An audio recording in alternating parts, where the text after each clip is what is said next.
నిర్మూలన అనేది మనకు ఇంకా కలగానే మిగిలిపోతోంది.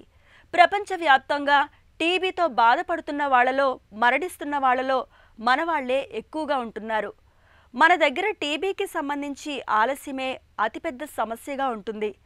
జబ్బు మొదలైన దగ్గర నుంచి సమస్యను నిర్ధారించి మందులు ఆరంభించే నాటికి సగటున సుమారు 3 నెలల కాలం పడుతుంది. క్షయం మీద, టీబీ లక్షణాల మీద సరైన అవగాహన లేకపోవడమే దీనికి కారణం. ఈ నేపథ్యంలో అనుమానిత లక్షణాలు, స్క్రీనింగ్ పరీక్షల సాయంతో టీబీ వ్యాధిని ముందుగానే ఎలా పసిగట్టచ్చో ఇప్పుడు తెలుసుకుందాం.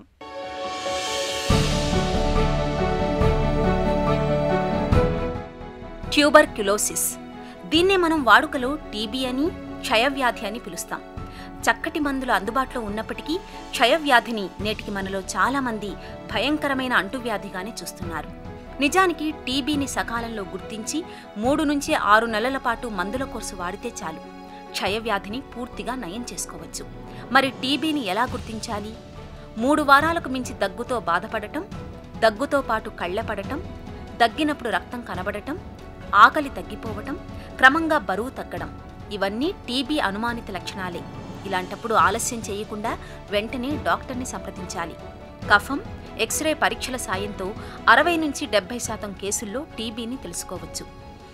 మరింత ఖచ్చితంగా టీబీని నిర్ధారించుకునేందుకు టీబీ సెరోలజీ, పీసీఆర్, మాంటెక్స్ వంటి పరీక్షలు చేయాల్సి ఉంటుంది. ఇటీవలి కాలంలో జీన్ ఎక్స్పర్ట్ అనే కొత్త పరీక్ష ఒకటి అందుబాటులోకి వచ్చింది.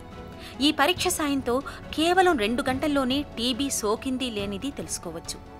శరీరంలో నిద్రాణంగా ఉన్న టీబీ వ్యాధికారకాలను గుర్తించేందుకు విదేశాల్లో ట్యూబర్క్యులిన్, టీబీ గోల్డెన్ టెస్ట్ వంటి అత్యాధునిక నిర్ధారణ పరీక్షలు అందుబాటులో ఉన్నాయి.